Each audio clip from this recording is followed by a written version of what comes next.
Baik, Assalamualaikum warahmatullahi wabarakatuh. Perkenalkan, saya Aisyah Ahmad dengan NIM 103112430 dari kelas 12 IF06. Nah, di sini saya akan membahas mengenai tugas kalkulus lanjut CLO 3. Oke, kita mulai dengan soal nomor 1 ya. Langsung aja masuk ke pertanyaannya. Nah, di sini yang A, partikel bergerak ke bawah. Jadi, kapan sih partikel bergerak ke bawah? Nah, oke.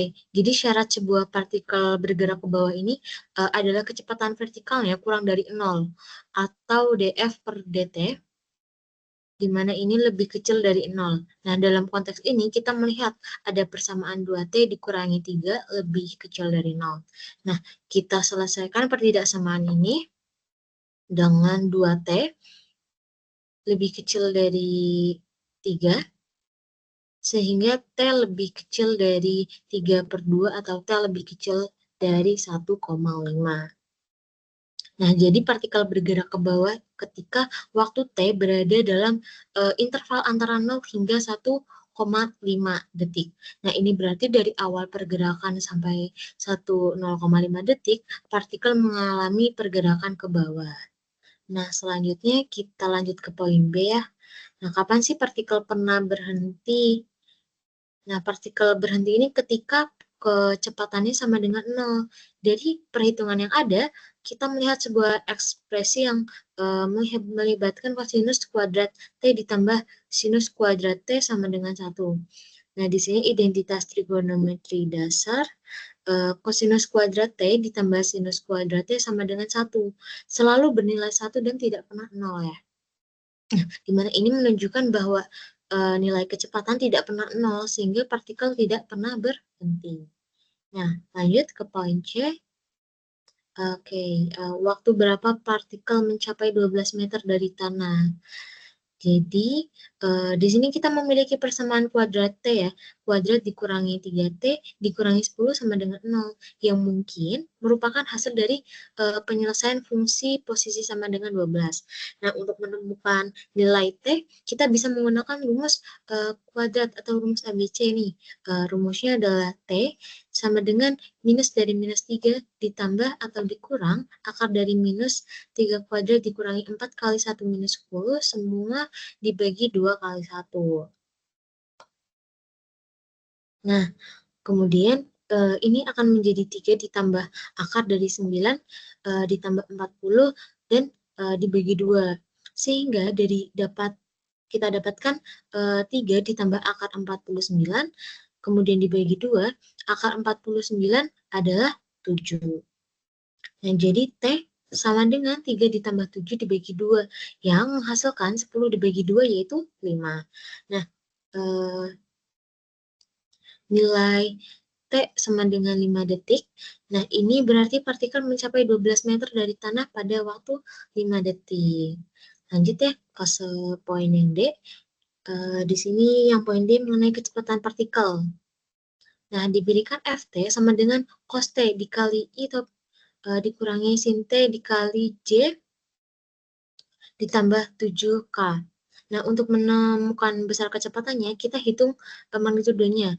Nah, di sini kecepatan Ft adalah akar dari kosinus kuadrat T ditambah minus sinus T dikuadratkan, kemudian ditambah 7 kuadrat.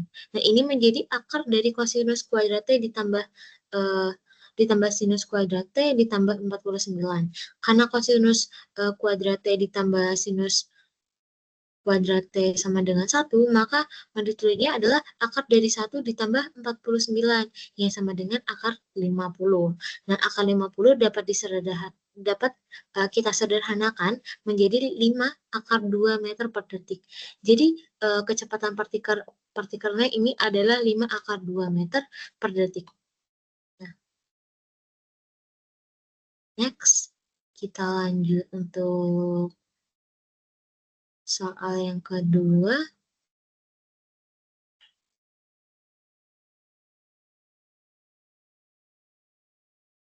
Nah, untuk soal yang kedua ini diberikan fungsi Y yang dimana didefinisikan secara bersyarat. Nah, Y ini sama dengan 0 jika X lebih kecil atau sama dengan 0, dan Y sama dengan X pangkat 3 jika X lebih besar dari 0. Nah, oke, lanjut ke poin A, menghitung turunan pertama dan kedua di X sama dengan 0. Nah, pertama, kita akan menghitung turunan pertama dan kedua fungsi ini, khususnya di sekitar titik X sama dengan 0. Nah, untuk X lebih kecil sama dengan 0, untuk X sama kecil lebih dari 0, Y sama dengan 0, maka turunan pertamanya Y aksen adalah 0. Nah, untuk X lebih besar dari 0, Y sama dengan X pangkat 3, maka turunan pertamanya Y aksen adalah 3X kuadrat. Nah, sekarang kita cek nih, di X sama dengan 0. Nah, dari sisi kiri, X mendekati 0 dari nilai yang lebih kecil, Y aksen adalah 0. Dari sisi kanan, X mendekati 0 dari nilai yang lebih besar, Y aksen adalah 3 dikali 0 kuadrat, yang juga 0. Nah, jadi turunan pertama Y aksen di X sama dengan 0 adalah 0. Nah, selanjutnya turunan kedua nih, Y double aksen. Untuk X lebih kecil atau sama dengan 0, Y double aksen adalah 0.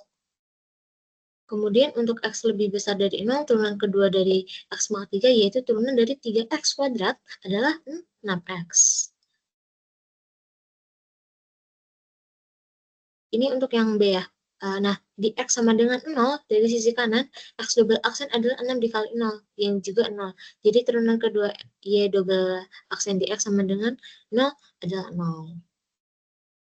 Nah, kemudian untuk kelompokannya, karena kita ingin mencari kelompokan di X sama dengan 0, kita gunakan nilai Y aksen dan Y double aksen di titik tersebut. Nah, di sini kita sudah menemukan bahwa Y aksen di X0 sama dengan 0 adalah 0. Dan Y double aksen di X sama dengan 0 juga 0.